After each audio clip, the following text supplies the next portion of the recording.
Amen. Praise the Lord mga igsoon. Gidasit na mga igsoon sa lesson 7 mga igsoon. And God's need salvation mga igsoon because of Adam's sin. All men today are under the wrath of God mga igsoon. And awaiting His final judgment mga igsoon.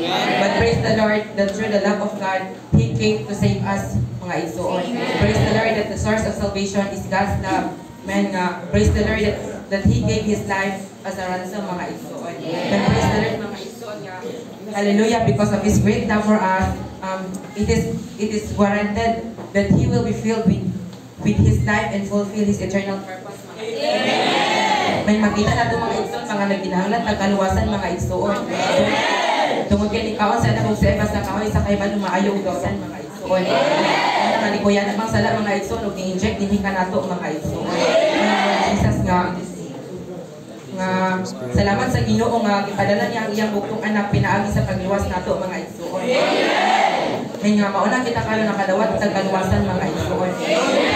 Kaluwasan nga dili madunot mga igsoon. Because God's love is eternal mga igsoon. God's love for man. Men salamat sa Ginoo nga ang source sa kaluwasan mura ang gugma sa Dios mga igsoon. Salamat sa Ginoo nga bisan nakasalata but God's love because His heart is a heart of love mga igsoon. Men salamat sa Ginoo nga padayon gihapon ang gugma sa Ginoo dinhi ka nato mga igsoon. Masinati unta nato nga usa nakabulahan mga igsoon kay atong mga naluwas nga pinili sa Ginoo mga igsoon.